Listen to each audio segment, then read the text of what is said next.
The cameras are rolling. General, we cannot have that in frame. Major General Harrison Whitmore's voice cut across Arlington National Cemetery like a blade, carrying over the rows of white headstones with the theatrical authority of a man who had spent 30 years perfecting his public presence.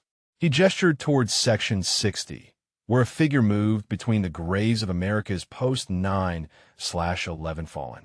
A homeless man in clothes that hung like surrender flags, kneeling at a single headstone, lips moving in silent conversation with the dead.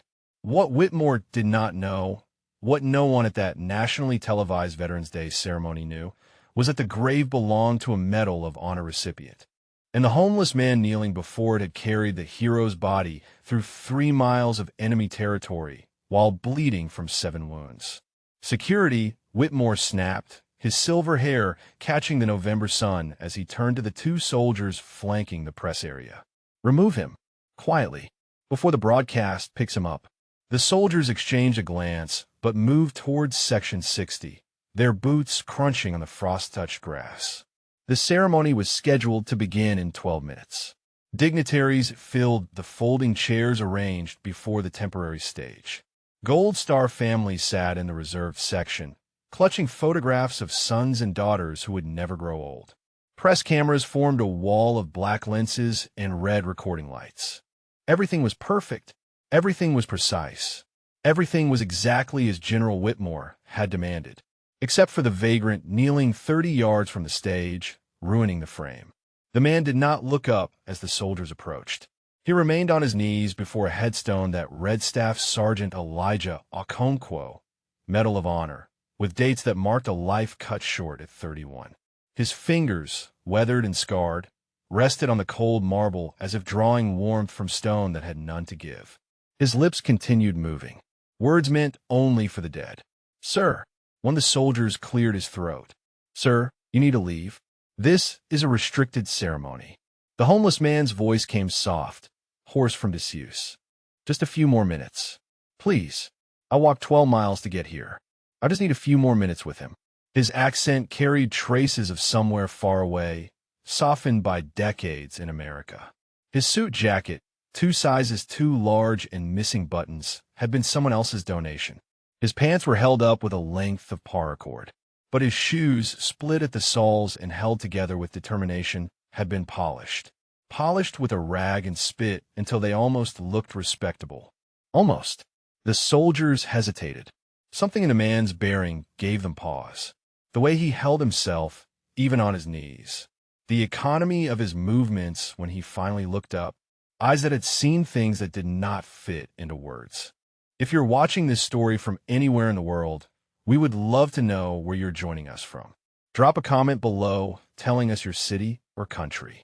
And if stories like this one about courage, sacrifice, and second chances speak to you, please consider subscribing to our channel.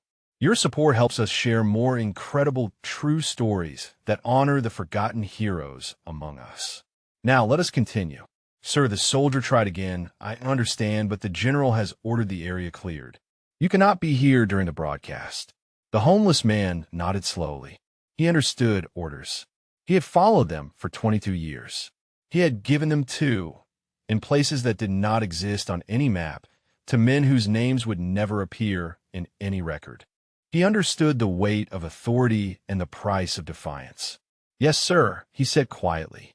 "I understand, sir." But he did not move. General Whitmore watched from the stage, his jaw tightening. The ceremony was 8 minutes away. CNN had cameras positioned. The Secretary of Veterans Affairs was reviewing his notes. Everything had to be perfect. His career had been built on perfect ceremonies, perfect optics, perfect control of every variable that could be controlled. A homeless man kneeling at a grave was not a variable he intended to tolerate. Whitmore stepped down from the stage and strode towards Section 60, his medals catching the light with each step. The crowd noticed. Heads turned. Cameras adjusted. This was not part of the program.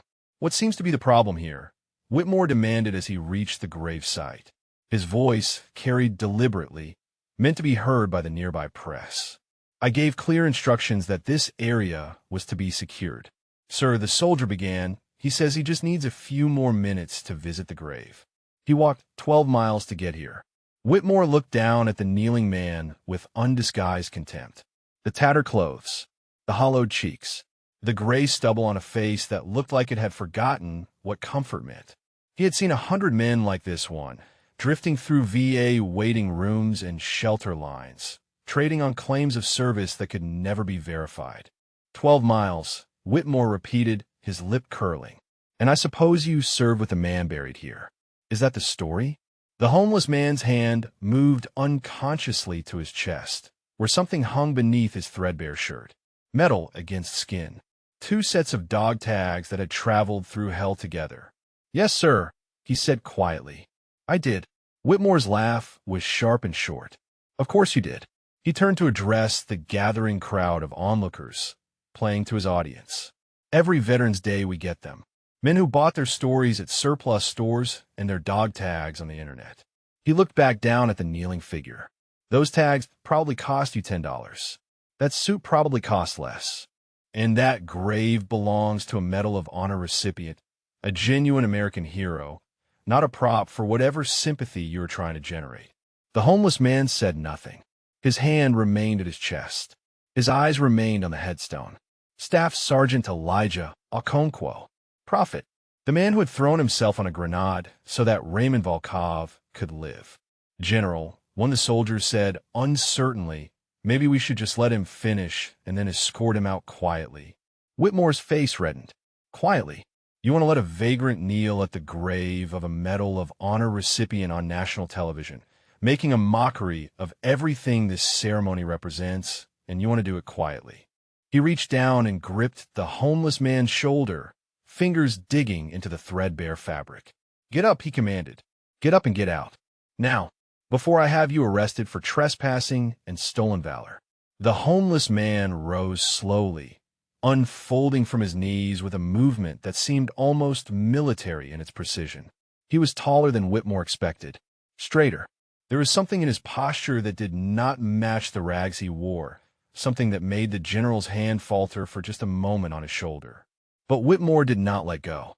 Instead, he pulled, turning the man toward the exit, toward the cameras, toward the humiliation he intended to deliver. And as he did, the homeless man's sleeve rode up. Whitmore's hand froze on the fabric, because there, on the inner forearm, barely visible beneath years of weathering and hardship, was a tattoo, coordinates, a date, the letters Yo, and words that made the general's blood run cold. Until Valhalla, Whitmore had seen tattoos like this before, in photographs, on walls at Fort Bragg, on the arms of men who operated in the shadows, who did things that never appeared in any official record. He did not know what those coordinates meant. He did not recognize the date. But somewhere in the crowd behind him, someone did. Someone whose breath had caught the moment he saw the kneeling figure. Someone who had served beside this man in places that did not exist. Someone who was already moving forward, tears forming in eyes that had seen too much death to cry easily. And that someone was about to whisper a name that would change everything. Raymond Volkov had woken that morning in the shelter on Columbia Pike, 3 hours before dawn. The cot beneath him was thin and the blanket thinner, but he had slept in worse places. Fallujah rooftops, Afghan mountainsides, the frozen earth of countries whose names he had sworn never to speak.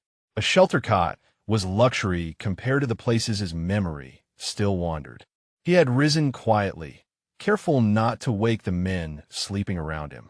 Veterans, most of them, men who had served and returned to find that the country they defended had no place for them. Men whose nightmares came in languages the VA counselors did not speak. Raymond knew their faces, but not their names. He preferred it that way. Names meant connection. Connection meant loss. And he had lost enough. The shoes had taken him 20 minutes to polish.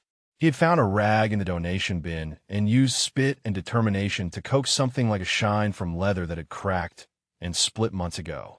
It was not much, but Elijah deserved whatever dignity Raymond could bring to his grave.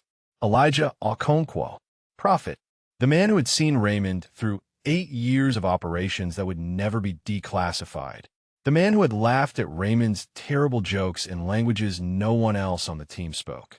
The man who had thrown himself on a grenade without hesitation, without calculation, without anything except the instinct to save his brothers. The walk from Columbia Pike to Arlington National Cemetery was 12 miles. Raymond had made it every Veterans Day for 6 years. Every Memorial Day, too, when his body allowed. His knees ached now in ways they never had during service. His lungs burned after the first 5 miles. But pain was familiar. Pain was manageable. Pain was nothing compared to the weight of the 2 sets of dog tags hanging against his chest. One set bore his own name, Raymond A. Volkov, blood type O positive, Catholic. The metal was scratched and dented from decades of wear, from being gripped in moments of terror and tucked away in moments of peace. The other set bore a different name, Elijah T. Okonkwo, blood type A negative, Baptist. These tags were smoother, handled more gently, worn closer to Raymond's heart than his own. Mrs. Okonkwo had pressed them into his hands at the funeral. She had looked at Raymond with eyes that held no blame, only grief and something that might have been gratitude. "You brought my boy home," she had said. "You carry him now. You carry him until you see him again."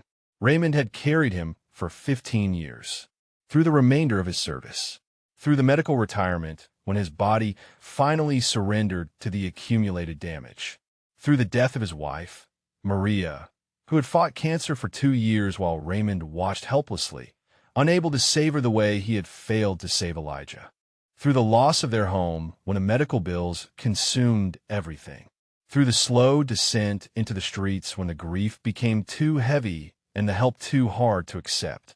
He had carried Elijah through all of it, and today, like every Veterans Day, he would kneel at his brother's grave and tell him that he was still trying. The morning had been cold as Raymond walked. November in Virginia carried a bite that reminded him of mountains in Afghanistan, of breath fogging in darkness before an operation, of Elijah checking his gear one last time with that grin that said they were about to do something stupid and beautiful and necessary. The memories came unbidden on these walks. Raymond had stopped fighting them years ago. He remembered the first time he met Elijah. Selection course, Fort Bragg, both of them pushed beyond breaking and somehow still standing. Elijah had looked at Raymond across the mud and exhaustion and said, "You look like death warmed over, brother." Raymond had responded, "You look like death forgot to warm you at all." They had laughed.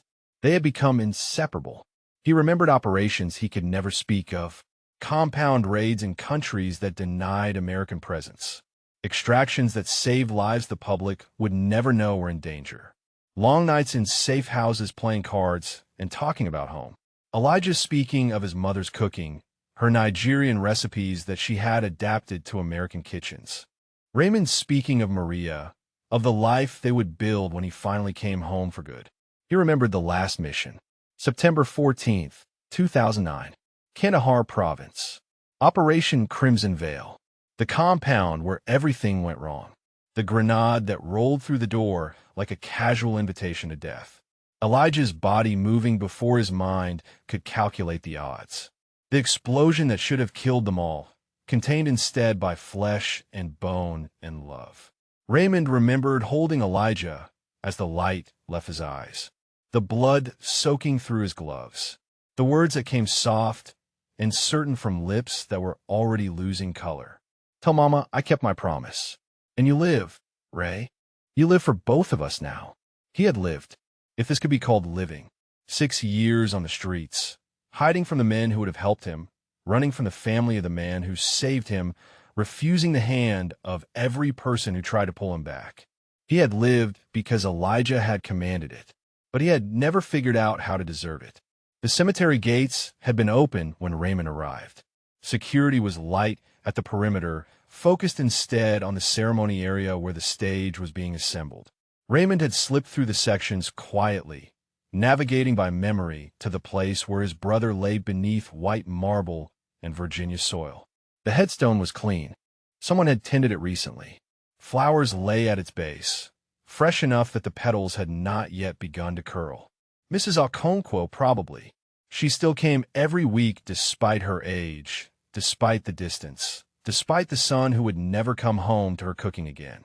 Raymond had knelt in the grass and placed his hand on the cold stone. "Hey, Prophet," he had whispered. "Still here. Still trying.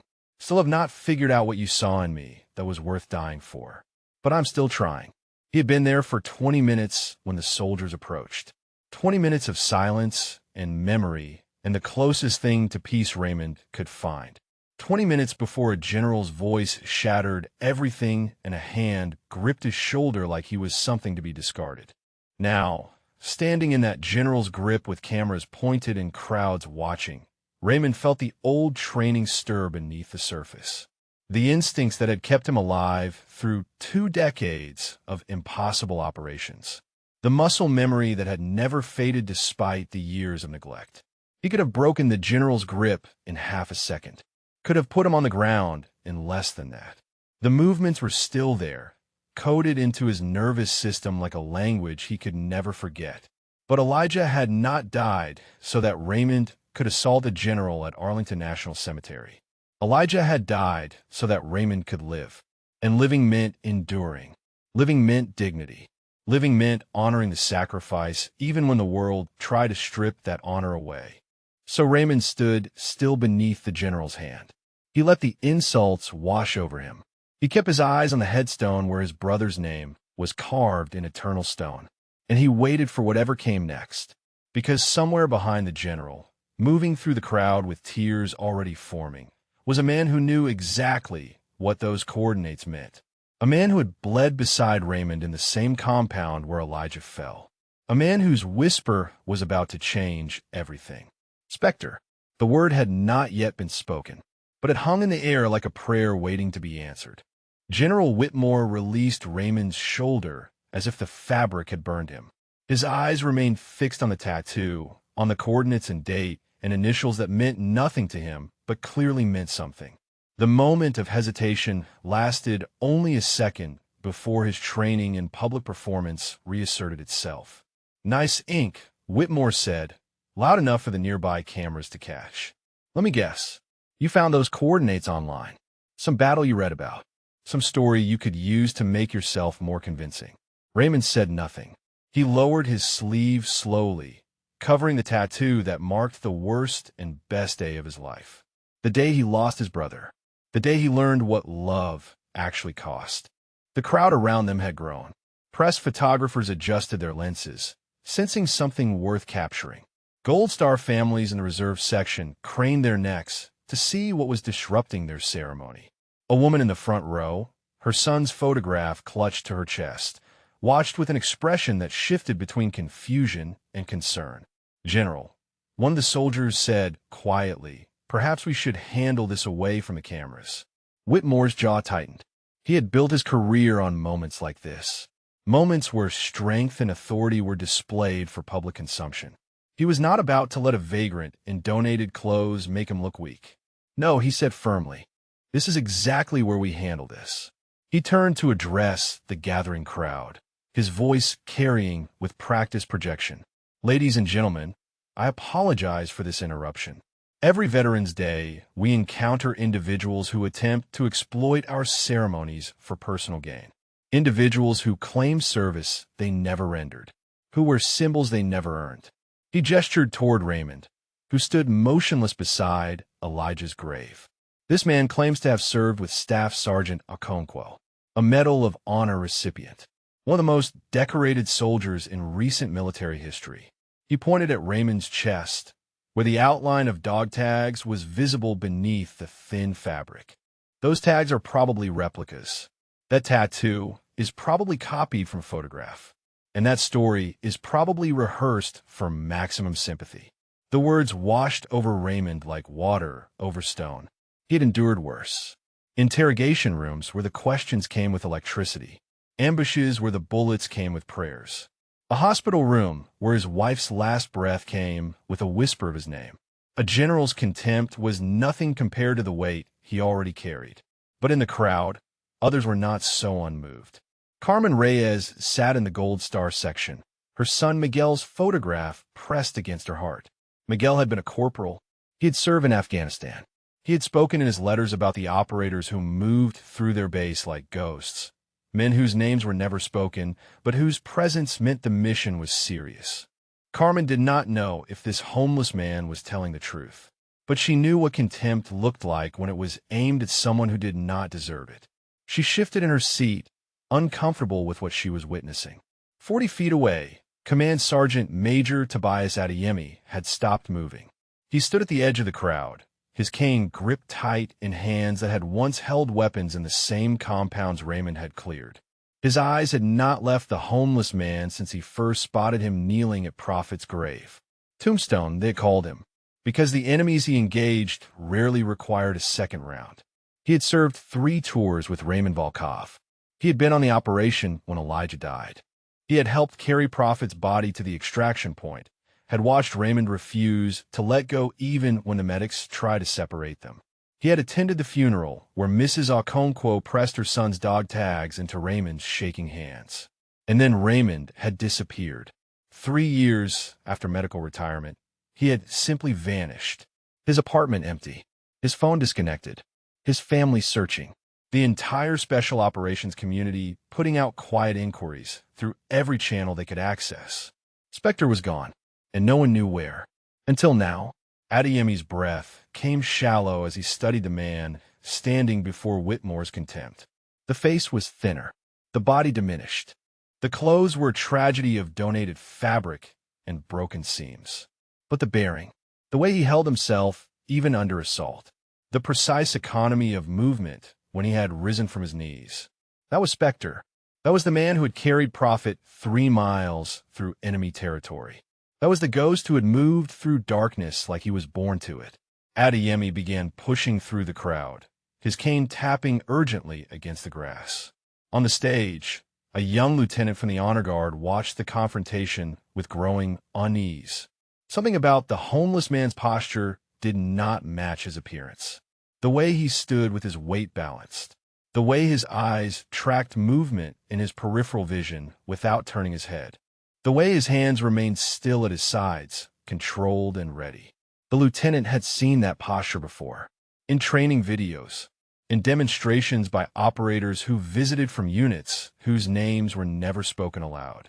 "Sir," the lieutenant said to a nearby captain, "something is wrong here." The captain glanced at the scene, saw only a general dealing with a vagrant, and shrugged. Whitmore has a handled, but he did not have a handled. He had no idea what he was handling. Whitmore stepped closer to Raymond, emboldened by the silence, by what he perceived as submission. "You have nothing to say for yourself. No defense, no explanation." He smiled coldly. "That is because there is nothing to say. You are a fraud, and frauds always go silent when confronted with authority." Raymond's voice came quiet but clear. "I'm not a fraud, sir." "Then prove it." Whitmore's smile widened. "Tell us your unit. Tell us your rank. Tell us one verifiable fact about your supposed service with a Medal of Honor recipient."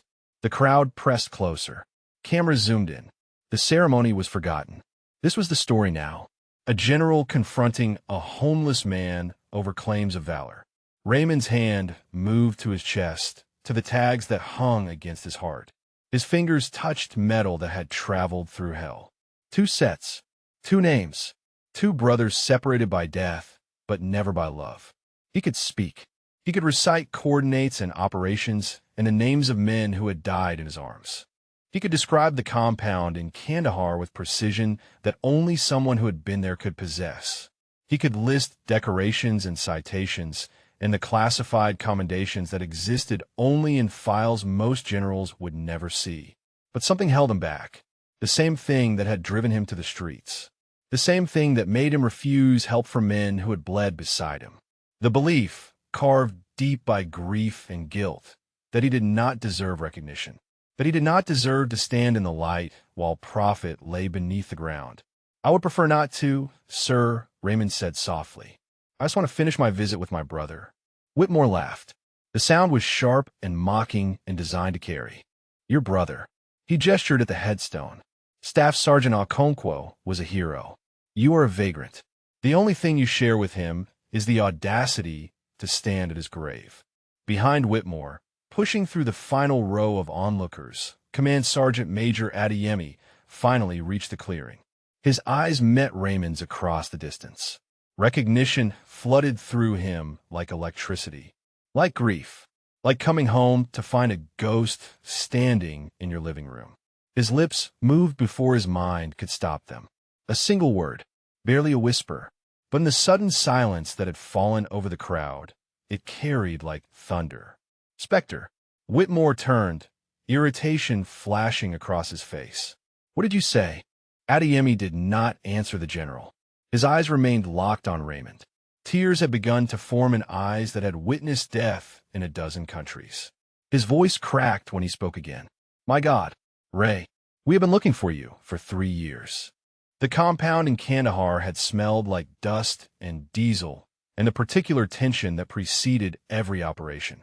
Raymond remembered the scent as clearly as he remembered his own name. September 14th, 2009.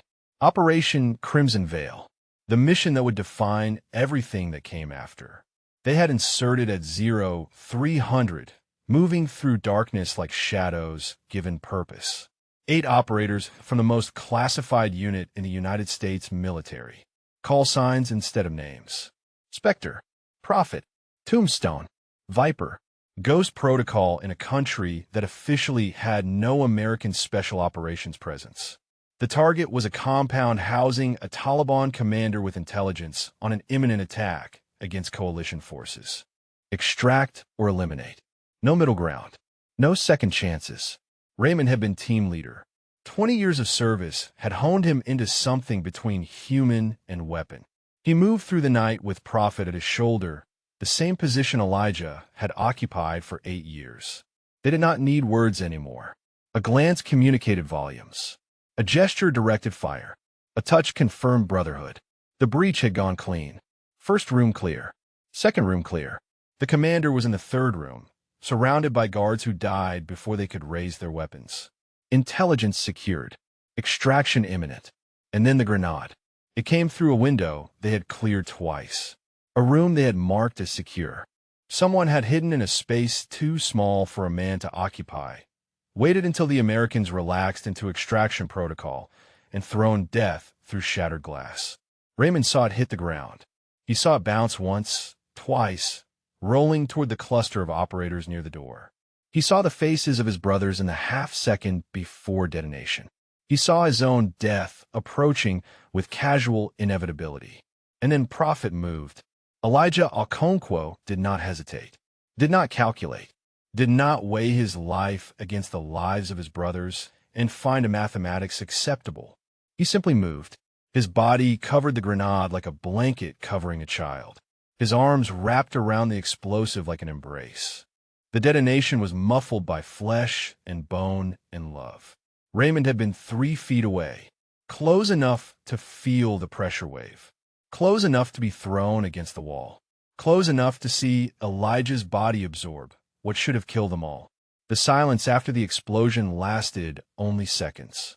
Then the screaming began, not from Elijah, from Raymond, a sound that did not seem human, torn from somewhere deeper than his throat. He had crawled to his brother through smoke and blood and the ringing aftermath of violence. Elijah was still alive. Somehow, his body destroyed, but his eyes still open, still focused, still finding Raymond's face in the chaos. Ray. The word came wet and broken. Ray, listen. Raymond had pulled Elijah into his arms, pressing uselessly against wounds that could not be closed. Stay with me, Prophet. Stay with me. Extraction is coming. Just stay with me. But Elijah had smiled. That same grin from selection, from 100 operations, from every moment when death had come close and they had laughed in its face together. Tell Mama, I kept my promise, Elijah whispered. Told her I would always protect my brothers. Tell her I kept it. You will tell her yourself. Raymond's voice cracked. You will tell her yourself, Prophet. Just hold on. And you live, Ray. Elijah's hand found Raymond's, gripped with strength that should not have remained in a body so broken. You live for both of us now. Promise me. I promise. The words came through tears Raymond did not know he was shedding. I promise, Elijah. I promise. The light left Prophet's eyes 30 seconds later. Raymond felt the exact moment when his brother's spirit departed. The hand in his went limp. The chest beneath his palm stopped rising, and something in Raymond's soul cracked along a fault line that would never fully heal. The extraction had been compromised. Enemy fighters converged on the compound from every direction. The team was down one man, and their leader was cradling a corpse and refusing to let go. Tombstone had grabbed Raymond's shoulder. "Spectre, we have to move. Now." Raymond had looked up at his friend with eyes that no longer seemed to recognize the world. "I'm not leaving him." The firefight that followed would later be described in classified reports as one of the most intense engagements in unit history. 7 operators fighting through 3 miles of hostile territory. Raymond carrying Elijah's body the entire way, one arm supporting his brother's weight, while the other returned fire at shadows that wanted them dead. He had taken 7 wounds during that carry. A bullet through his left shoulder, shrapnel in his back and legs, a graze along his temple that bled into his eyes and painted the world red. None of it mattered. None of it registered. The only thing that existed was the weight in his arms and the promise he had made. They reached the extraction point at dawn. The helicopter that lifted them out carried 1 body bag and 7 wounded operators. Raymond had collapsed the moment Elijah was loaded, his system finally surrendering to damage it had ignored for 3 miles. He had woken in a hospital in Germany with his wife beside him. Maria had flown across the ocean the moment she received the notification. She had held his hand and told him he was safe and watched him weep for a brother she had never met but had heard about in every letter, every phone call, every whispered conversation in the dark. The medals came later. Distinguished Service Cross for Raymond. Medal of Honor, posthumous, for Elijah. Ceremonies and citations, and words that tried to capture something that could not be contained by language. But the weight never lifted.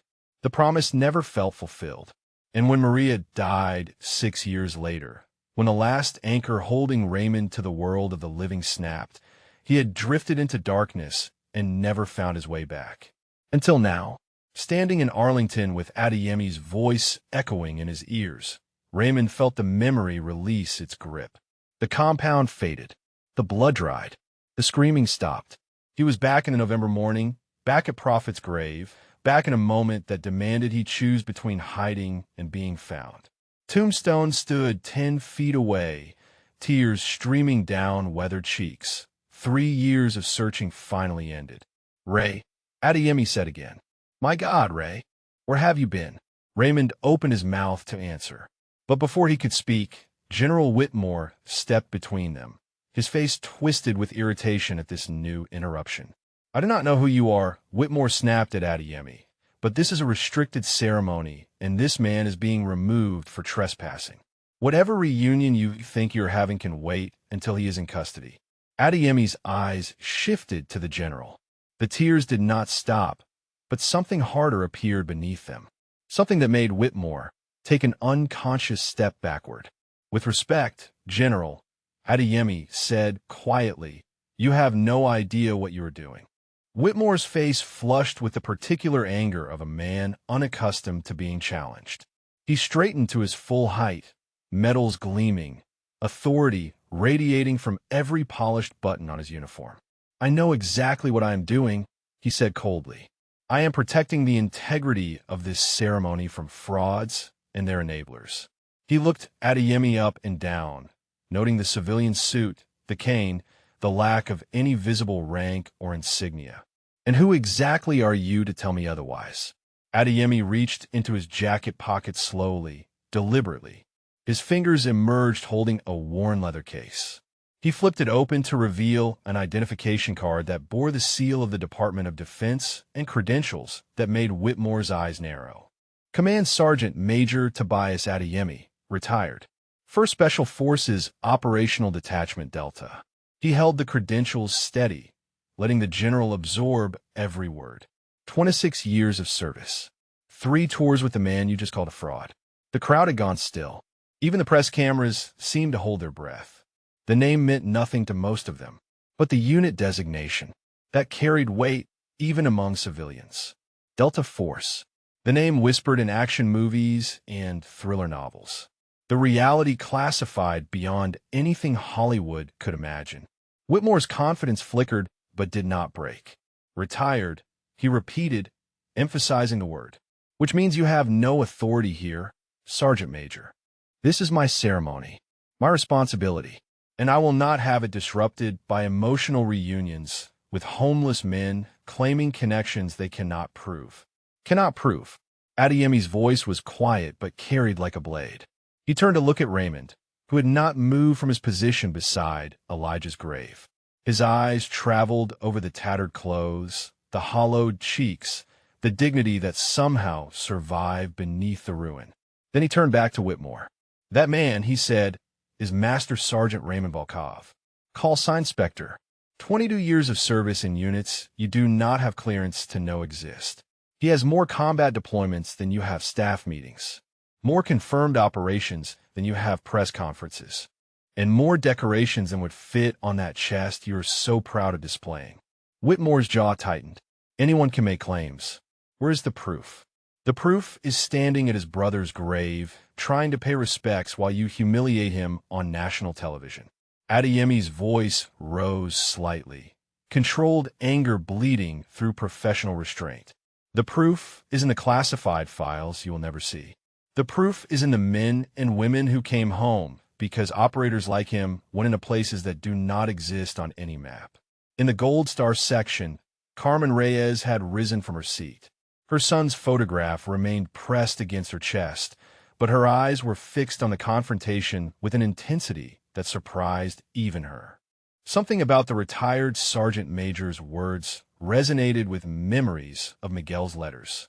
The operators who moved like ghosts, the missions that were never discussed, the men who carried burdens that would crush ordinary soldiers.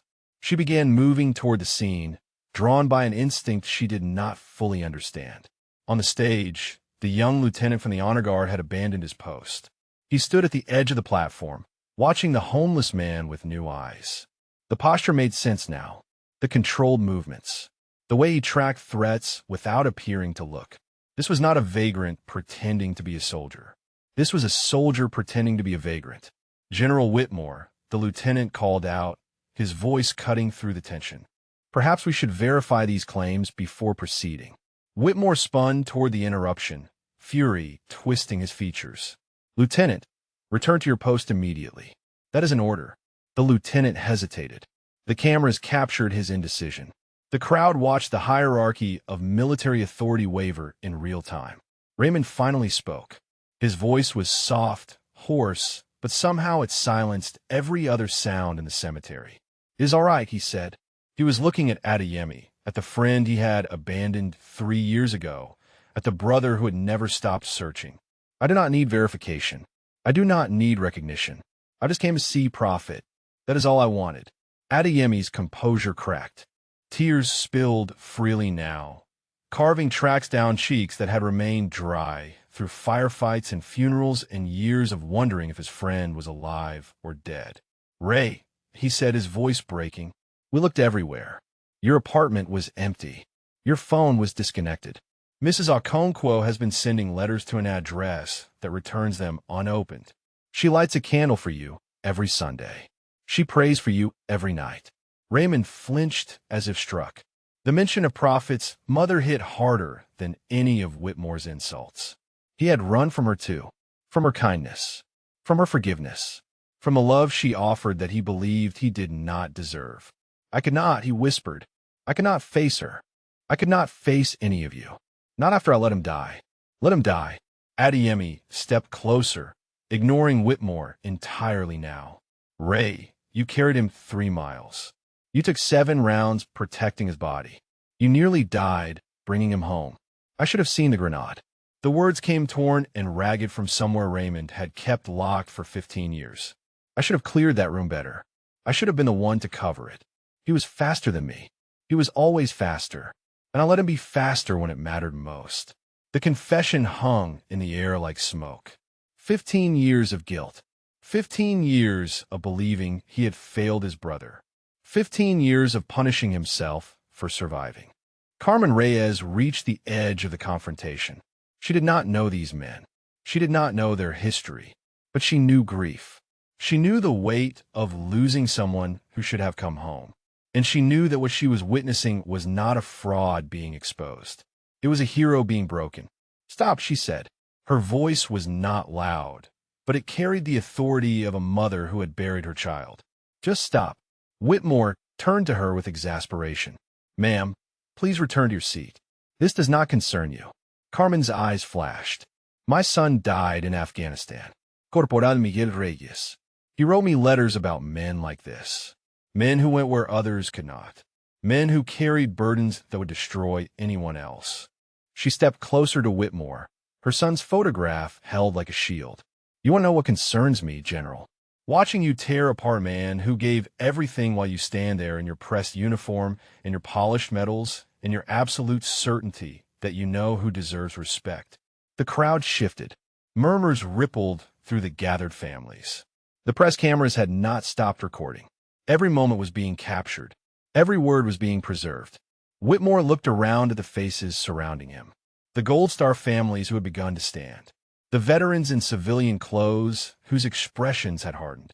The young soldiers whose doubt was visible even through their training. For the first time, something like uncertainty crossed his face. But it was not enough to stop him. His career had been built on never backing down. His reputation depended on authority unchallenged. He could not afford to show weakness. Not here. Not now. Not on camera. He turned back to Raymond with renewed determination. "Enough of this," he said. "I do not care what stories your friends tell. I do not care what credentials they wave. Until I see official verification, you are trespassing at a military ceremony." He gestured sharply to the security soldiers who had been watching the confrontation with visible discomfort. "Remove him. Now." The soldiers stepped forward. Their hands reached for Raymond. And that was when Whitmore made his fatal mistake. He reached out and grabbed the chain around Raymond's neck, the chain that held 2 sets of dog tags against a heart that had been broken and rebuilt and broken again. "Take these off," Whitmore commanded. "You do not deserve to wear them." His fingers closed around sacred metal. And everything changed. The moment Whitmore's fingers closed around the dog tags, something shifted in Raymond Volkov. It was subtle, a straightening of the spine, a settling of weight, a stillness that was somehow more dangerous than any movement could have been. The homeless man disappeared, and something else took his place. Adeyemi saw it happen. He had seen it before, in compounds and kill houses, and the moments before violence became inevitable. The transformation from man to operator. The switch that flipped when a threat crossed a line that could not be uncrossed. "General," Adeyemi said sharply, "let go of those tags." Now, Whitmore did not release his grip. His fingers remained wrapped around the chain, around the metal that bore 2 names and 2 lifetimes of service. He was committed now. Backing down meant admitting error. And Harrison Whitmore had not admitted error in 30 years of carefully managed career advancement. "These tags are evidence of fraud," Whitmore declared, his voice carrying for the cameras.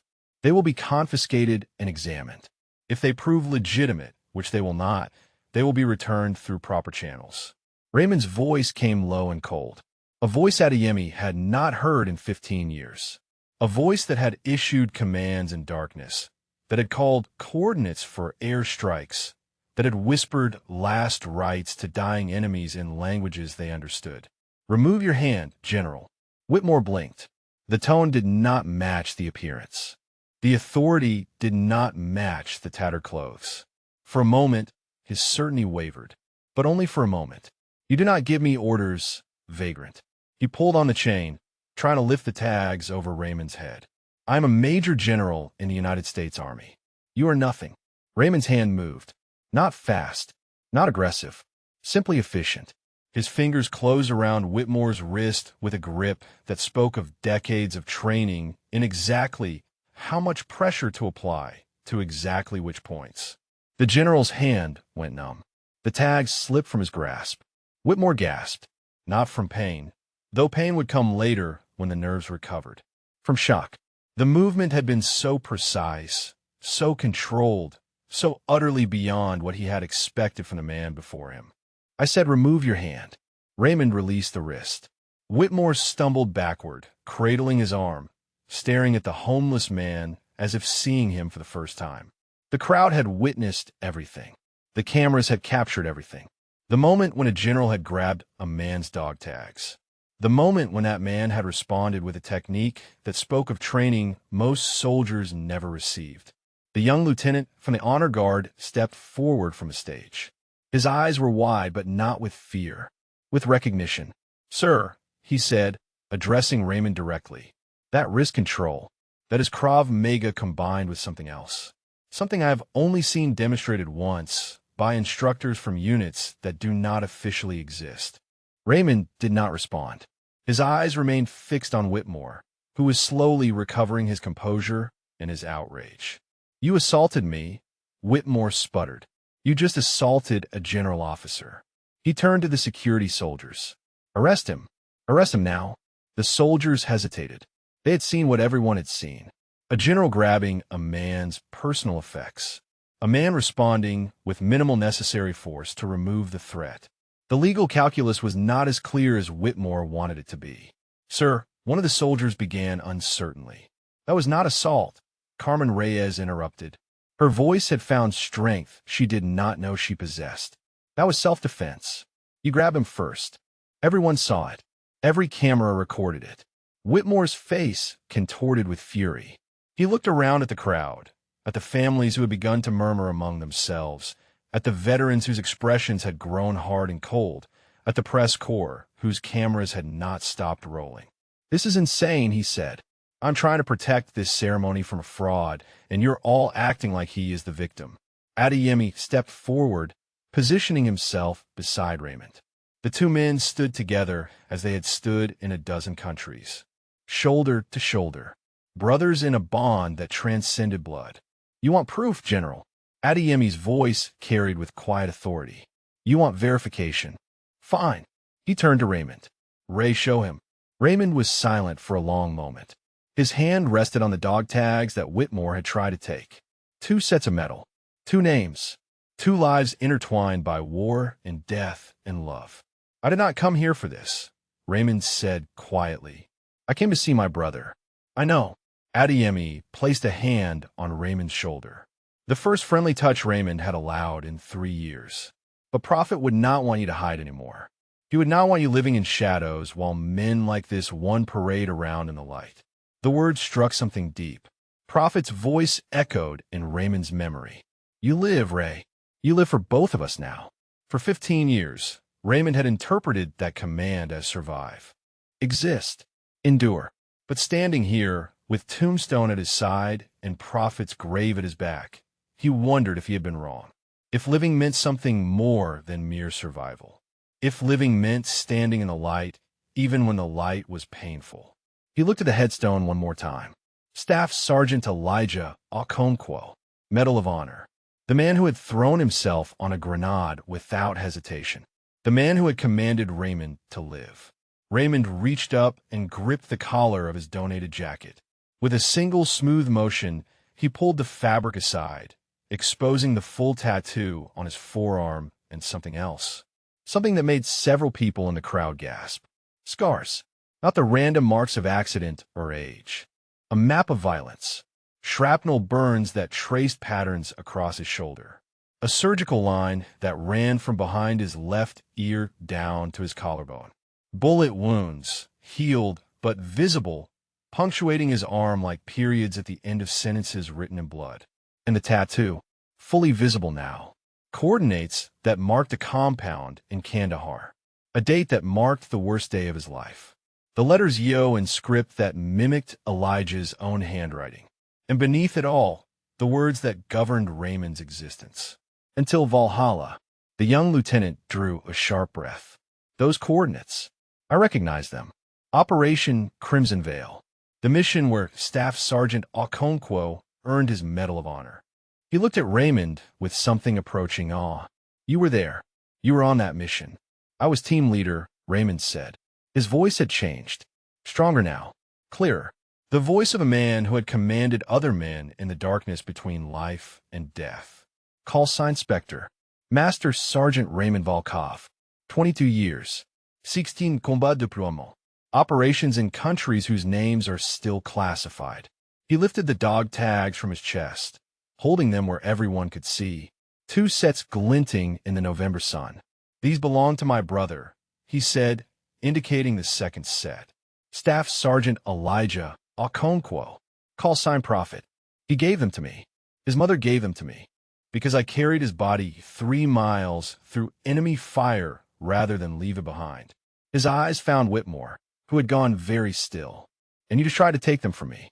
The cemetery had fallen silent. Not the comfortable silence of respect, but the charged silence that precedes a storm. Every eye was on Raymond. Every camera was focused on the scars and the tattoo and the tags that told a story no words could capture. And somewhere in the back of the crowd, pushing through with a determination that defied her 82 years, a woman was coming.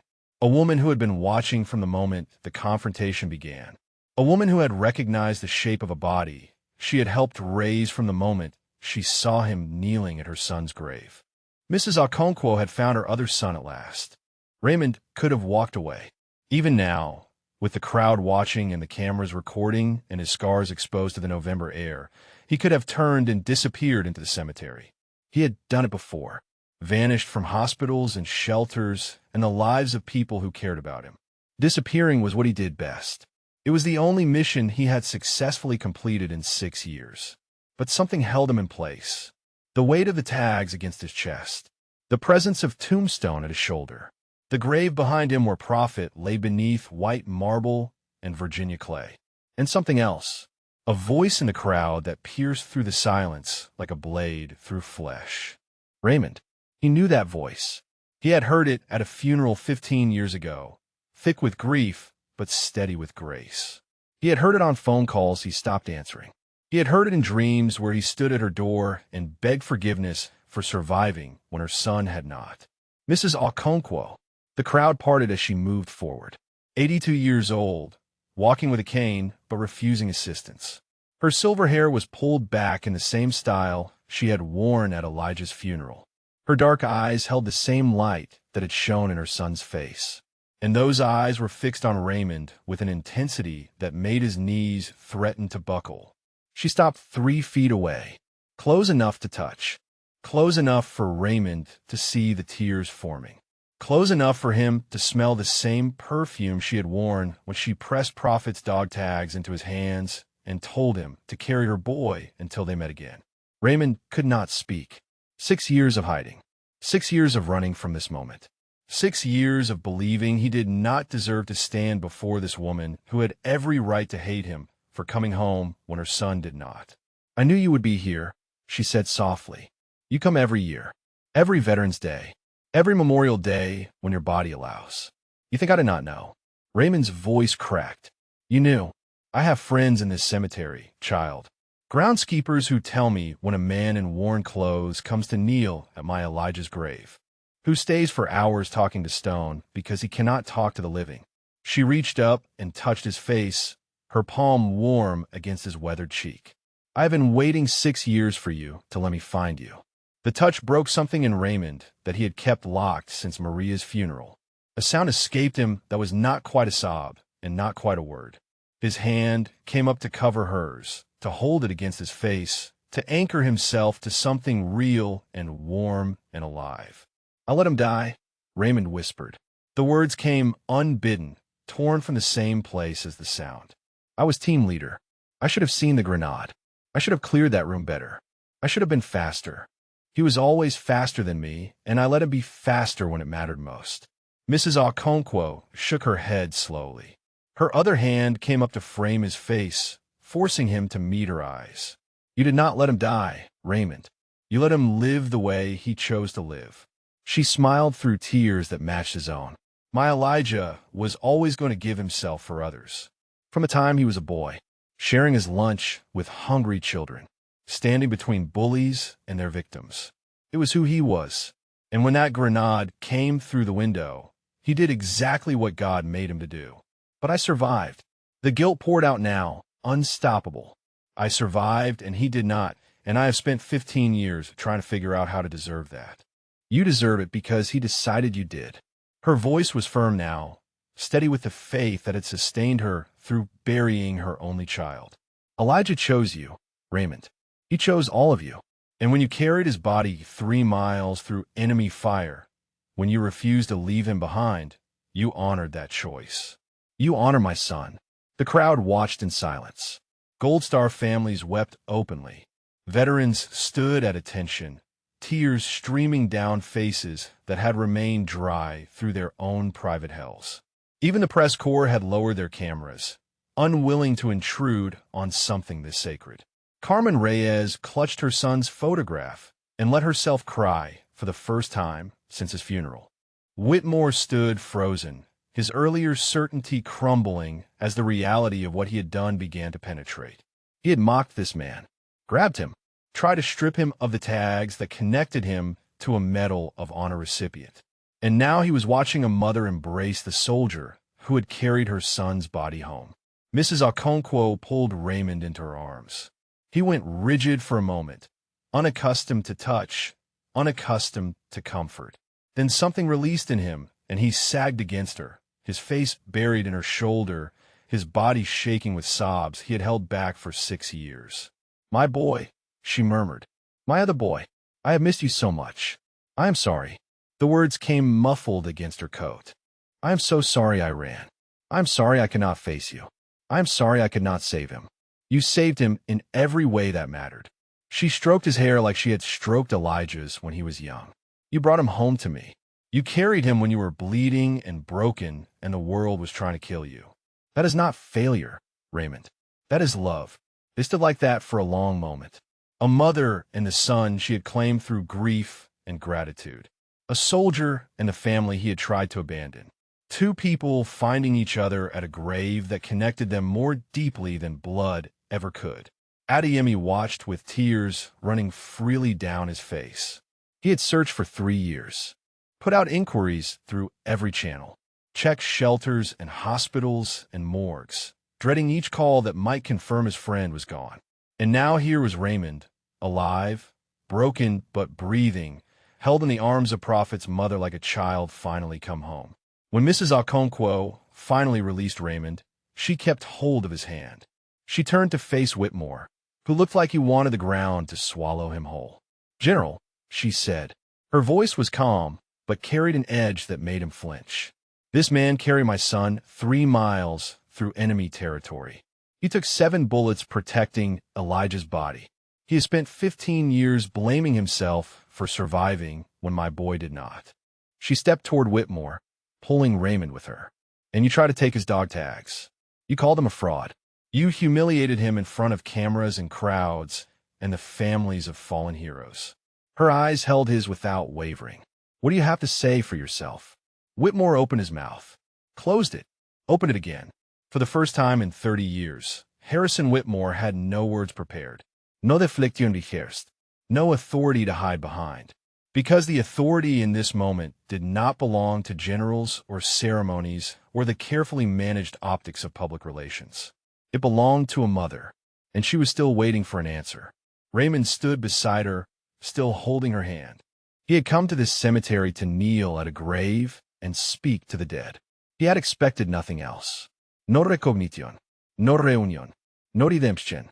But Prophet had always been better at planning than Raymond gave him credit for. Even from beyond the grave, Elijah Okonkwo had found a way to bring his brother home. The silence stretched like a wire-pulled taut. Whitmore stood before Mrs. Okonkwo with his mouth working soundlessly, his carefully constructed world crumbling around him. The cameras had not stopped. The crowd had not dispersed. And the mother of a Medal of Honor recipient was waiting for an answer he did not have.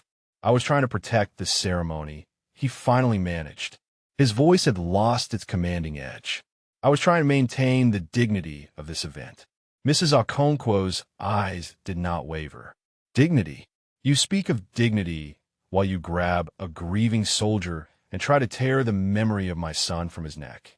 She shook her head slowly. "You do not know the meaning of the word." Whitmore's face reddened. "With respect, ma'am, I had no way of knowing who this man was. He looked like a vagrant. He was disrupting a national broadcast. I made a judgment call based on available information. You made a judgment based on appearance." Adeyemi stepped forward, his voice cutting through Whitmore's excuses. You saw worn clothes and assumed fraud. You saw poverty and assumed dishonor. You never once considered that the most dangerous men in the American military do not look like recruitment posters. The young lieutenant from the Honor Guard spoke up. "Sir," he said, addressing Whitmore with a formality that barely concealed his disgust, "I have trained with operators from units like the one Sergeant Major Adeyemi described. They taught us that the most effective warriors are often the ones you would never suspect, the ones who blend in, the ones who look like everyone else until the moment they are not." Whitmore turned on the lieutenant. "You are out of line, Lieutenant. Return to your post immediately or face disciplinary action." The lieutenant did not move. "With respect, General, I believe the situation has evolved beyond standard protocol." A murmur rippled through the crowd. Military discipline was sacred. Officers did not publicly defy generals. And yet here was a young lieutenant standing his ground, choosing conscience over career. Carmen Reyes stepped forward to stand beside Mrs. Okonkwo. She still held Miguel's photograph, but her other hand reached out to take the older woman's free hand. Two Gold Star mothers. Two women who had buried children in service to their country, united now in defense of a man who had served alongside their sons.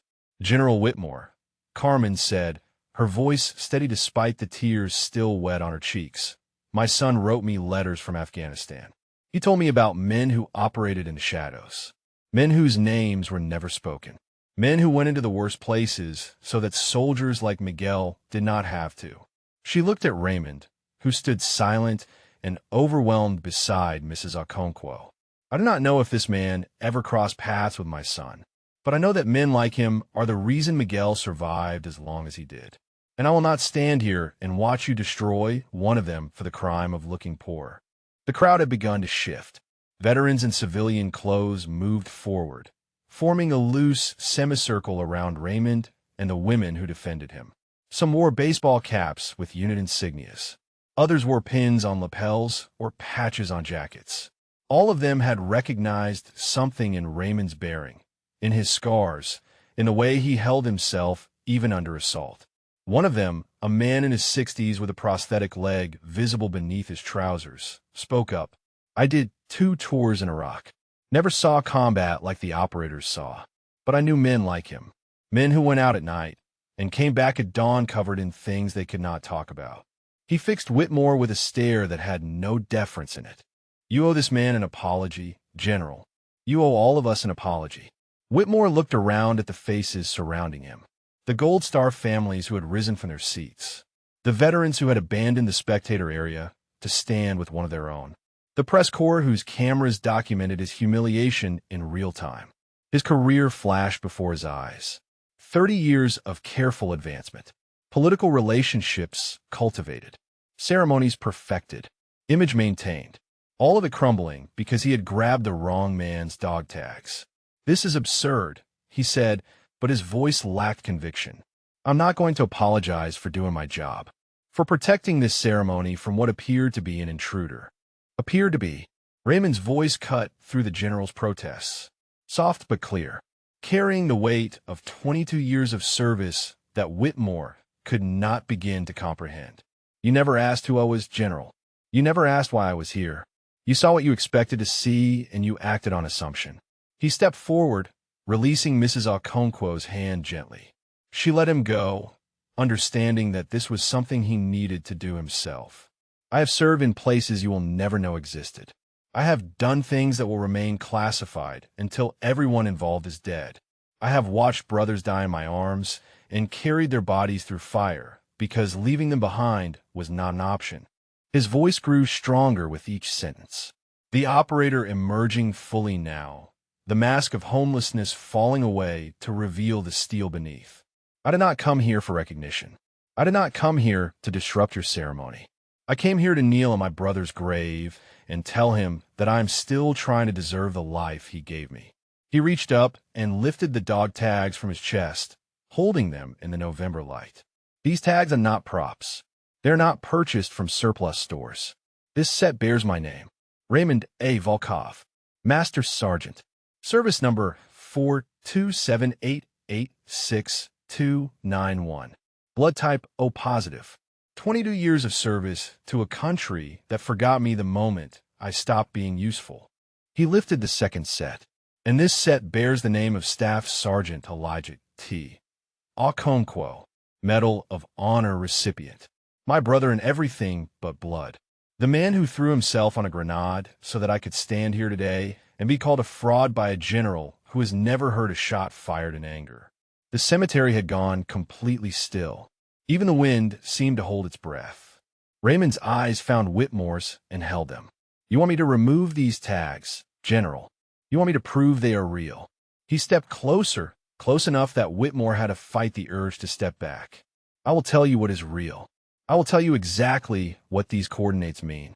And when I am finished, you will understand why I would rather die than let you take them from me. He drew a breath, and then he began. 34.5253 degrees north. 69.1725 degrees east. Kandahar Province. September 14th, 2009. Operation Crimson Veil. The words fell like stones into still water, each one sending ripples through the gathered crowd. We inserted at 0300 hours. 8 operators. Mission objective was extraction or elimination of a Taliban commander with intelligence on an imminent attack. We breached the compound at 0347. First room clear. Second room clear. Target acquired in the third room. His voice had taken on the cadence of an after-action report. Precise. Clinical. Devastating. And then the grenade came through the window. Behind him, Mrs. Okonkwo closed her eyes and let the tears fall freely. And Raymond kept speaking. The grenade came through a window we had cleared twice. Raymond's voice carried across the silent cemetery, reaching every ear, captured by every microphone. A fighter had concealed himself in a space too small for a man to occupy. He waited until we relaxed into extraction protocol. Then he threw. Raymond's eyes had gone distant, seeing not the November morning, but a compound half a world away, lit by muzzle flash and the orange glow of imminent death. I saw it hit the ground. I saw it bounce. I saw it roll toward my team, toward the men I was responsible for bringing home. I calculated the distance. I calculated the time. I knew I could not reach it. I knew we were all going to die. His hand moved unconsciously to his chest, to the tags that hung against his heart. And then Prophet moved. The name fell into the silence like a prayer. Around the crowd, men and women who had served recognized the weight of what was coming. The moment when a brother becomes a legend.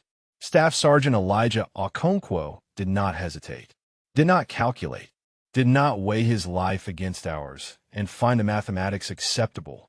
Raymond's voice cracked, but did not break. He simply moved. His body covered the grenade like a shield. His arms wrapped around it like he was embracing a child. Mrs. Okonkwo's quiet sobs were the only sound beneath Raymond's words. The detonation was absorbed by flesh and bone and a love I will never be able to repay. Raymond's hand pressed harder against the tags. I was 3 feet away, close enough to feel the pressure wave, close enough to be thrown against the wall, close enough to watch my brother save us all. He paused, gathering himself for what came next. He was still alive when I reached him. Somehow, his body was destroyed, but his eyes were open. His eyes found mine, and he spoke. The crowd leaned forward, drawn into the moment present in that compound 15 years ago. He said, "Tell Mama I kept my promise. Told her I would always protect my brothers. Tell her I kept it." Raymond's voice broke fully now, tears streaming down weathered cheeks. And then he said, "You live, Ray. You live for both of us now. Promise me." Mrs. Okonkwo's knees buckled. Carmen Reyes caught her, held her upright, both women weeping together. I promised. The words came torn and ragged. I held him while the light left his eyes. I felt the exact moment when his heart stopped, and then I picked him up and I carried him out.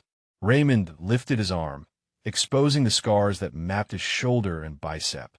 The extraction was compromised. Enemy fighters converged from every direction. We fought through 3 miles of hostile territory. He traced the bullet wound on his shoulder. This was at the first checkpoint. He touched the shrapnel scars on his arm. These were at the second.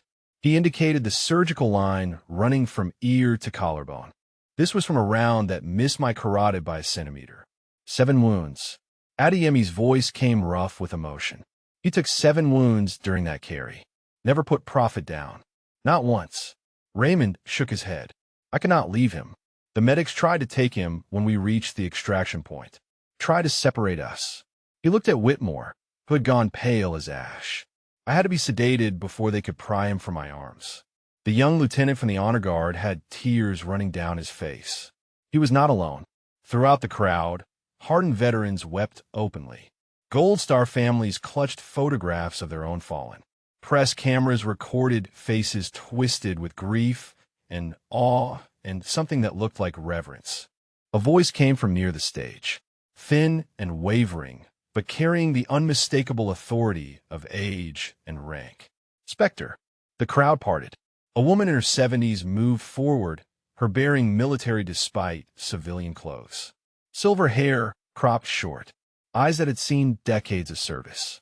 A small pin on her lapel that bore the insignia of Joint Special Operations Command. Raymond recognized her instantly, his spine straightened by instinct, decades of training overriding years of neglect. General Huang, he said. Lieutenant General Patricia Huang, retired.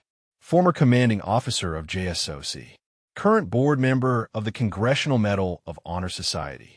She had been seated in the VIP section since the ceremony began, watching the confrontation unfold with growing disbelief. She walked directly to Raymond and stopped before him. Her eyes traveled over the scars, the tattoo, the dog tags. Then she looked at his face, at the man beneath the weathering and the grief. I signed your citation personally, Master Sergeant Volkov. She spoke loudly enough for everyone to hear. Distinguished Service Cross for extraordinary heroism during Operation Crimson Veil. Specifically for the recovery and transport of Staff Sergeant Okonkwo's remains under sustained enemy fire, while wounded 7 times. The crowd shifted. Murmurs rippled through the gathered families. Distinguished Service Cross. The second highest military decoration for valor in combat. General Huang continued. We have been looking for you for 3 years, Raymond. Your apartment was empty.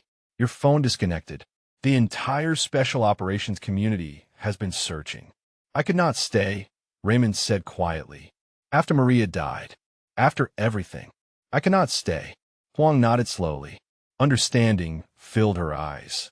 Not judgment. Not pity. Simply recognition of a burden too heavy to carry alone.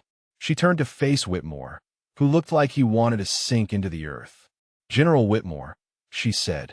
Her voice carried the particular edge of a superior officer addressing a subordinate who has catastrophically failed.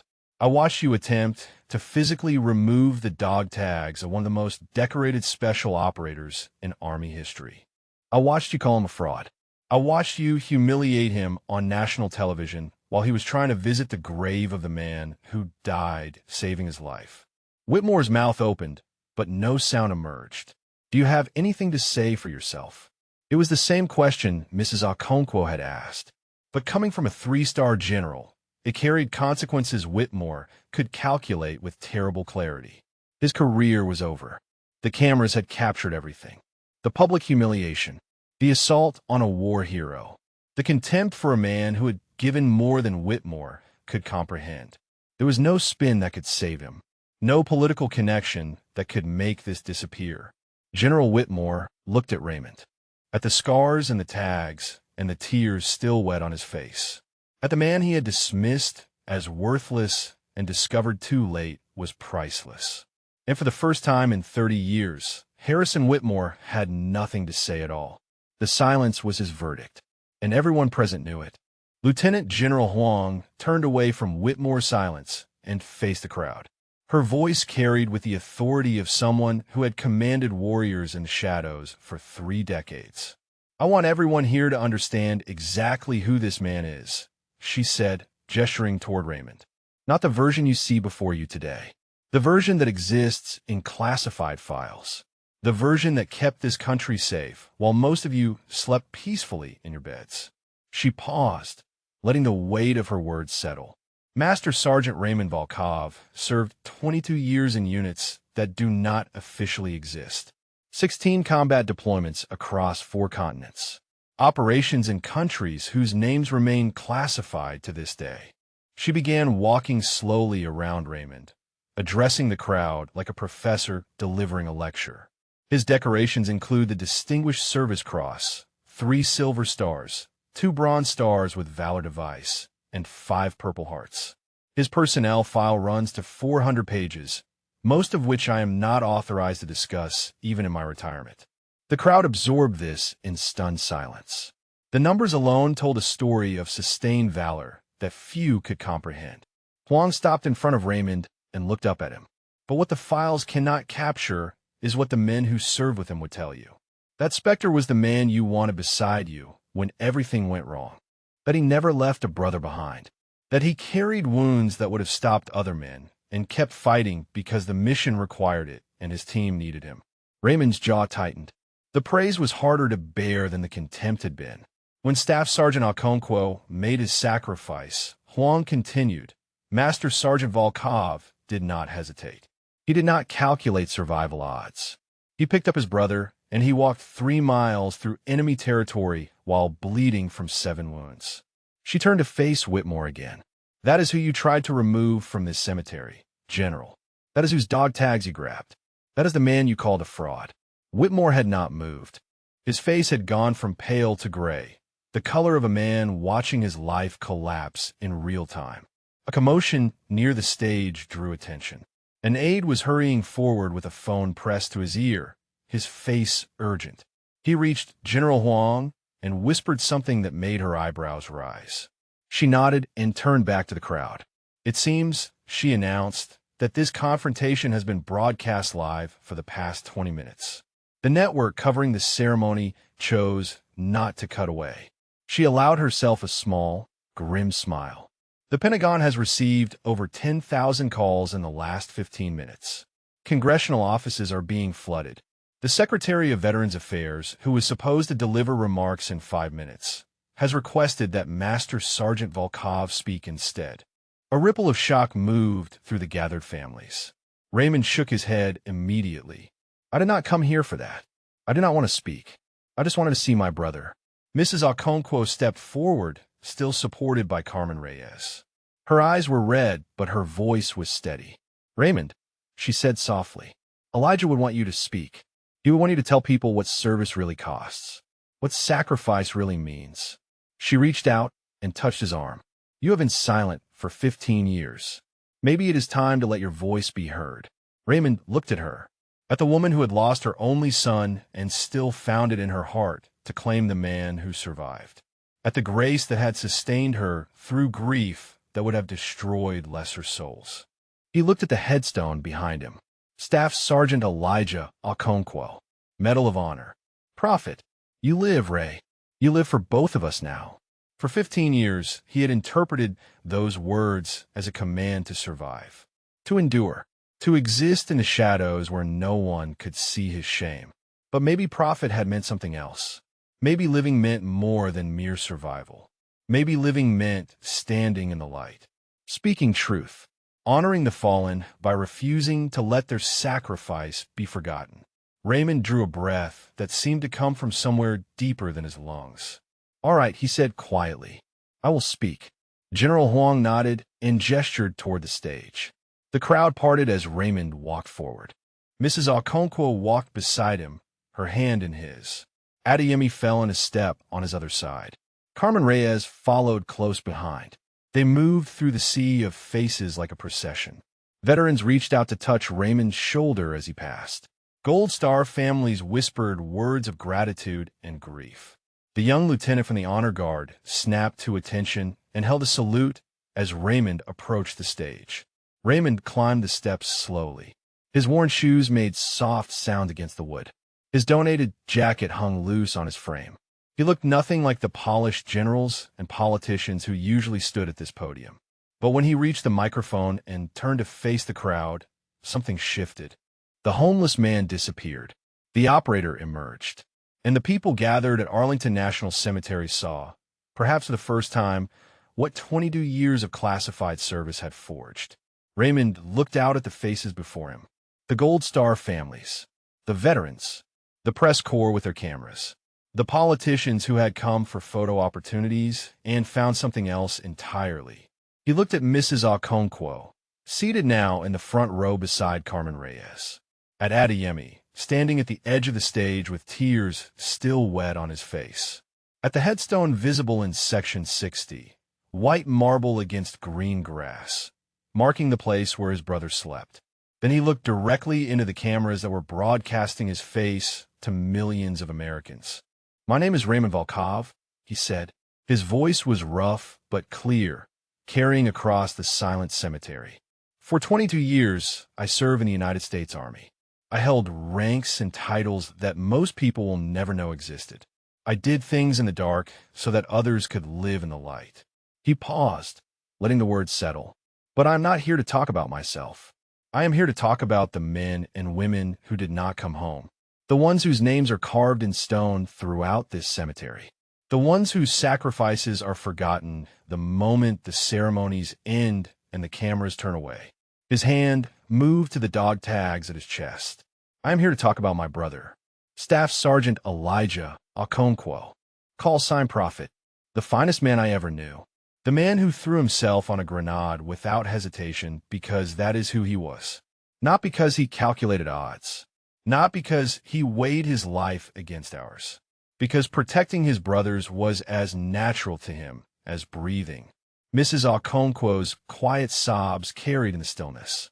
"And I am here to talk about what happens to the ones who survive." Raymond's voice hardened. What happens when the medals are given and the speeches end and the country moves on to the next news cycle?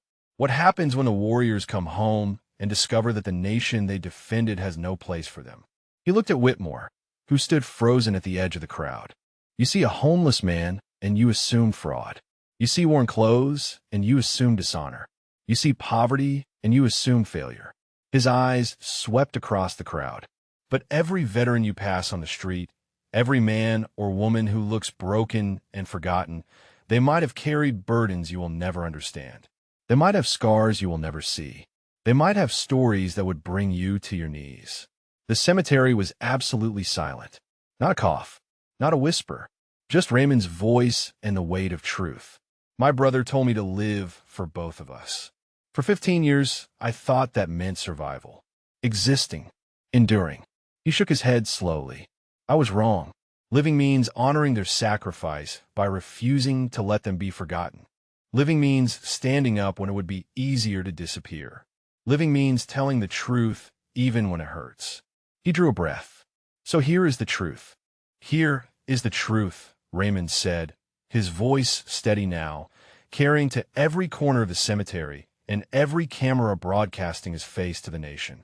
"We send our youngest and strongest into the worst places on earth. We ask them to do things that will haunt them forever. And when they come home broken, we look away. We cross the street. We assume they failed rather than asking how we failed them."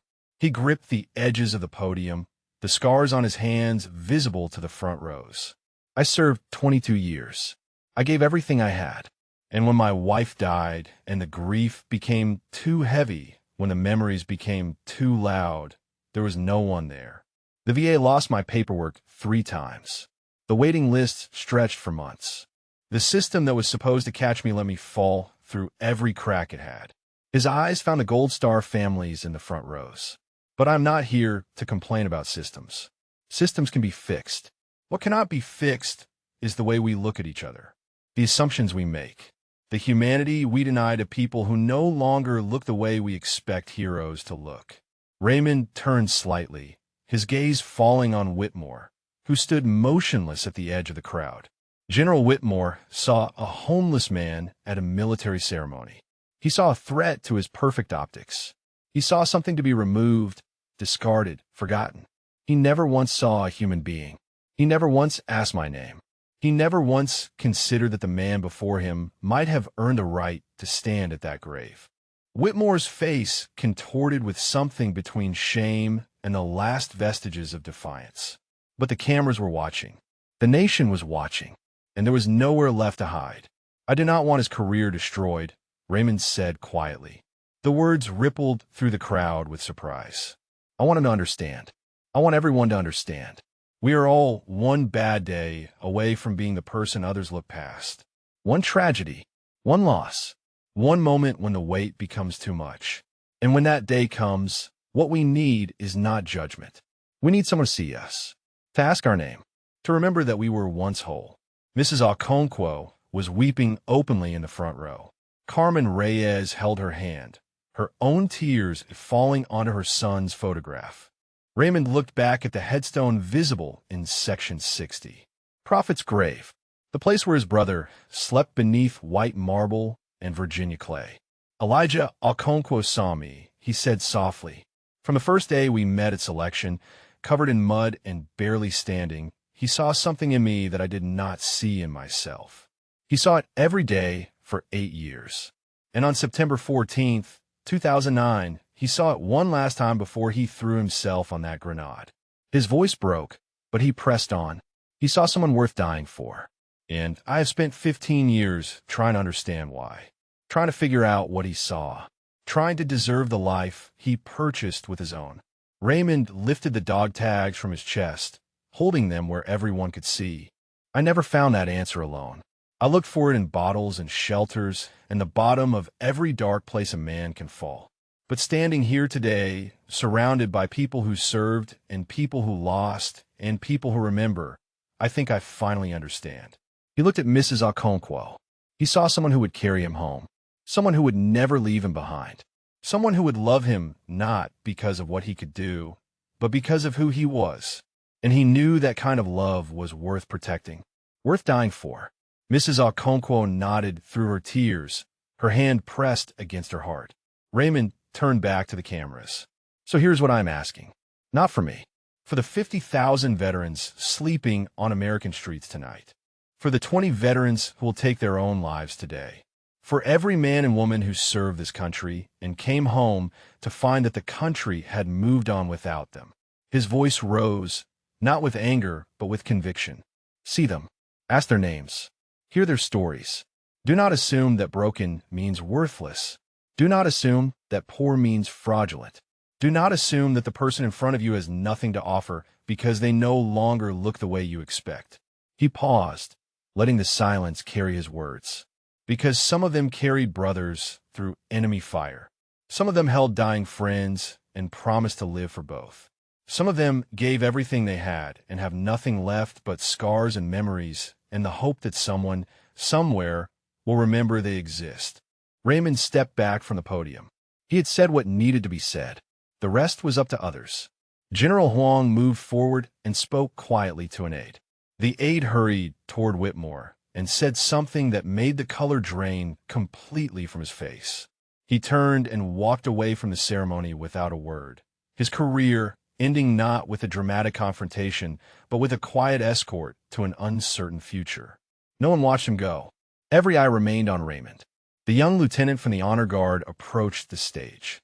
He climbed the steps and stopped before Raymond, then did something that made the crowd gasp. He removed his own medals and pressed them into Raymond's hands. "Master Sergeant," he said, his voice thick with emotion, "I have not earned these yet. Not really. But I hope someday I can be half the soldier you are." Raymond tried to refuse, but the lieutenant closed his fingers around the medals and stepped back, saluting with tears streaming down his face. One by one, veterans in the crowd began to stand. Those who could salute did so. Those who could not simply stood at attention, honoring one of their own. The Gold Star families rose next.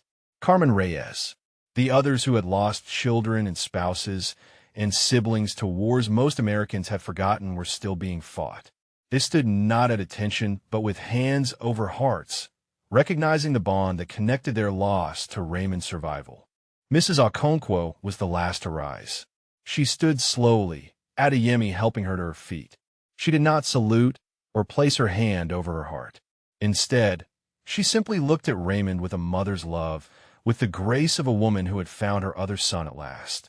Raymond stood on the stage, surrounded by the standing crowd, clutching a young lieutenant's medals and his brother's dog tags, and felt something shift inside him.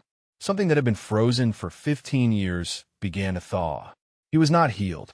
He was not fixed. The scars remained, inside and out. But for the first time since Prophet died in his arms, Raymond Volkov did not feel alone. For months later, Raymond stood at the same grave in the pale light of early March. The winter had been hard, but he had survived it. Not on the streets this time. Not alone. The transitional housing unit was small but warm. A bed that was his own. A door that locked. A window that looked out on a world he was slowly learning to rejoin. Mrs. Okonkwo had insisted on paying the first 3 months herself, refusing every argument Raymond offered. "You are my son now," she had said. "A mother provides for her children." He knelt in the grass before Prophet's headstone, his knees pressing into soil still soft from melting snow. The worn clothes were gone, replaced by simple things that fit. His cheeks had filled out slightly. His eyes had lost some of their haunted distance. The transformation was slow, measured in small victories rather than dramatic reversals. "Hey, Prophet," he said quietly. "Still here. Still trying." The words were the same ones he had spoken for 15 years. But they meant something different now. Trying was no longer a burden to be endured. It was a choice to be made each morning. A promise to be kept each day. The video from the Veterans Day ceremony had spread across the nation like wildfire. 40 million views in the first week. News coverage that ran for days. Congressional hearings on veteran homelessness that cited Raymond's words as a catalyst for reform. The Secretary of Veterans Affairs had personally called to offer assistance. Raymond had accepted, not for himself, for the others. The program had started small. A partnership between Adeyemi's Transition Services Office and a network of volunteers who had watched the video and felt called to act. They called it Prophet's Promise. Raymond had objected to the name at first. It felt like taking credit for something Elijah had given him. But Mrs. Okonkwo had insisted. He would be proud, she had said, his name helping other soldiers find their way home. That is exactly what my Elijah would have wanted. Footsteps approached through the cemetery. Raymond did not turn. He knew the sound of those steps now, had learned them over 4 months of Sunday dinners and Wednesday night phone calls, and the slow rebuilding of a family he had tried to abandon. Adeyemi stopped beside him, leaning on his cane, looking down at Prophet's headstone. "Thought I would find you here," Tombstone said quietly. "The new group is waiting at the center. 8 of them this time. Fresh out of transition. Nowhere to go, no one to call." Raymond nodded. He would go. He always went now. Every veteran who walked through the doors of Prophet's Promise found Raymond waiting for them. Not with paperwork or protocols. Just with presence. With understanding. With the simple words that had meant more to him than any official assistance ever could. "I was you. I lived under a bridge for 6 years. I hated myself. I wanted to disappear. But I'm still here. And if I can come back, so can you." Before he left, Raymond reached into his pocket and withdrew a challenge coin. The same coin Mrs. Okonkwo had pressed into his hands at Prophet's funeral. He placed it gently on the headstone, balancing it against the marble. "Got 6 more brothers into housing this month," he said to the grave. 3 of them are working now. 1 is going back to school. The nightmares are still bad for most of them, but they are not alone anymore. None of us are alone anymore. He pressed his palm flat against the cold stone, feeling the carved letters beneath his fingers. "Elijah Okonkwo, Medal of Honor. Prophet, your mama sends her love. She's doing good. Strong like you." Raymond's voice softened. "She made me promise to bring you flowers next week. Said the winter ones are looking tired. I told her I would bring the yellow ones you liked. The ones that smell like sunshine," she called them. A car door closed somewhere in the distance. More footsteps approaching. Lighter this time. Accompanied by the tap of a cane and a voice Raymond had come to treasure. Mrs. Okonkwo appeared at the edge of Section 60, Carmen Reyes beside her. The 2 women had become inseparable since the ceremony. United by grief, sustained by purpose, dedicated to ensuring that no veteran suffered alone if they could help it. "Raymond," Mrs. Okonkwo called out. "The young ones are waiting. They need to hear your story." Raymond rose from his knees, his hand lingering on the headstone for one final moment. "I have to go, Prophet," he said quietly. "But I will be back. I'm always going to come back." He turned and walked toward the women who waited for him, toward the work that gave his survival meaning, toward the life that Elijah had commanded him to live. The ceremony had changed everything and nothing. Raymond was still broken in ways that would never fully heal. The nightmares still came. The guilt still whispered in the dark hours. The weight of the men he could not save would never completely lift. But he carried it differently now, not as punishment for surviving, as purpose for living. The center was busy when they arrived. 8 veterans sat in the common room, their faces carrying the same hollow distance Raymond remembered from his own reflection. They looked up when he entered, some with hope, some with suspicion, all of them wondering if this was another program that would promise everything and deliver nothing. Raymond pulled a chair into the circle and sat down. He did not rush, did not push, simply waited until their eyes found his and held. "My name is Raymond," he said. "Call sign was Spectre. And I spent 6 years living on the streets because I thought I did not deserve to be anywhere else." The words came easier now. The story that had been locked inside him for 15 years had found its purpose. Not as confession, not as therapy, as bridge, as proof that the darkness was not permanent, that the climb back was possible. That broken did not mean finished. One of the veterans, a young woman with burn scars covering half her face, leaned forward. "How did you come back?" she asked. "How did you find your way out?" Raymond thought of Prophet, of Mrs. Okonkwo, of Tombstone and Carmen and the young lieutenant whose medals still sat on his dresser, of the general whose contempt had accidentally set everything in motion, of the moment when hiding had become harder than being found. "Someone saw me," he said simply, "even when I could not see myself. Someone remembered that I was worth saving, and they refused to let me disappear." The young woman's eyes glistened. She nodded slowly, hearing something in his words that she needed to hear. Raymond leaned forward in his chair. "I see you," he said. "All of you. And I am not going to let you disappear either." The room was quiet. 8 broken warriors looking at a man who had walked the same dark road and found his way back to the light. 8 stories waiting to be heard. 8 lives waiting to be reclaimed. Raymond thought of Prophet's last words. "You live, Ray. You live for both of us now." He was living. Finally. Not just surviving, not just enduring, living for the brother who saved him and the brothers who still needed saving. If this story moved you, if it reminded you that heroes walk among us in disguises we might not recognize, please consider subscribing to our channel. And tell us in the comments, who is the quiet hero in your life? Who is the person whose sacrifice deserves to be remembered? Sometimes the greatest warriors are not the ones in uniform. Sometimes they are the ones still fighting to find their way home. Thank you for watching. Outside, spring was coming to Arlington. The first green shoots pushing through winter soil. The first birds were returning to branches that had been bare for months. And at Prophet's grave, a challenge coin caught the morning light, placed there by the brother who had finally learned what it meant to keep his promise. Still here, still trying, and no longer trying alone.